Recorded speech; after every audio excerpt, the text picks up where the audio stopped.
Hi, welcome to my new series, The A to Z of Intentional Parenting. I'm Andrea, I'm an early childhood expert, lecturer, and a new parent, and what I'm doing is applying everything that I've spent the last 20 or so years researching, learning about, teaching about to parenting. So I thought I'd share that with you. Let's get into it. So A is for attachment, and I'm really happy that attachment begins with A because it really is the foundation of everything when it comes to parenting and children's needs. Attachment is a very trendy topic at the moment, and people talking about their attachment styles, and also not having a secure attachment or not having an organized attachment is the basis of a lot of people's issues in the world. A lot of the issues in life is based from not having a secure attachment. So for me, it's really important. So anyway, let's get into the definitions. So the definition that I've got here is from Mary Ainsworth, who is the GOAT of attachment. No, I won't be debating it.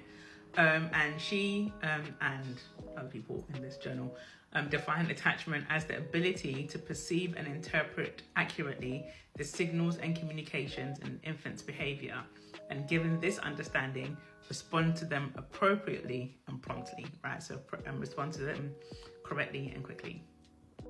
So another definition, just for good measure, is one specific and circumscribed aspect of the relationship between the child and the caregiver that is involved in making the child feel safe, secure, and protected. Okay, those are three important things: safe, secure, and protected. They further go on to talk about how it's not about playing or entertaining with the child, feeding the child, setting limits for the child, teaching the child new things. Attachment is where the child uses the primary caregiver as a secure base from which to explore and where necessary, and see the child as a haven, see the caregiver as a haven of safety and a source of comfort. So ultimately, that's what attachment is about, right? Being that place where a child knows that I can go out into the world and explore and make mistakes and be who I am, and that's really important for me as a parent. So attachment is very different to bond, and a lot of the time attachment and bond are used interchangeably, but they're not the same thing. Attachment is what we've just discussed. So my goal is to foster a secure attachment with my child, and there are lots of different attachment styles. I'm not an attachment expert, so I don't want to go into all of that, but there are definitely loads of people on TikTok who talk about that. But the way in which I do that is, one, by continuing to develop my knowledge and understanding of her needs and her development. Her needs being the things that she needs on a day-to-day basis or moment to moment. So of course, feeding her and all of those things are important, but also what she needs emotionally and what she needs socially and what she needs spiritually are all part of that. And also her development. And I think a lot of the time we have unrealistic expectations of children because we don't understand where they are in their development.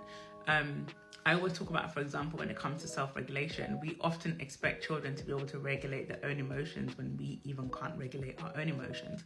And children don't necessarily have the ability to regulate their emotions. They don't fully develop the skill of self-regulation until much later in life. Of course, the point of being a parent is to help children to adopt those skills.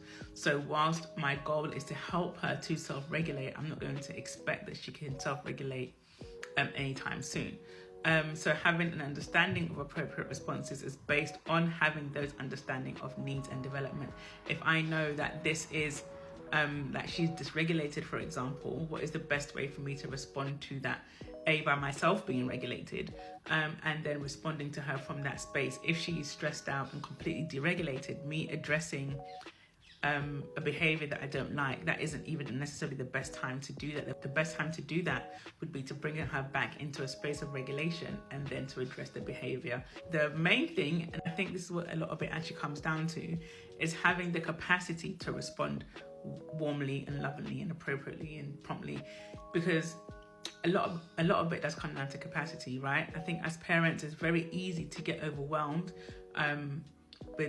with your child's behavior, but also just what's going on in your life and your own needs not being met.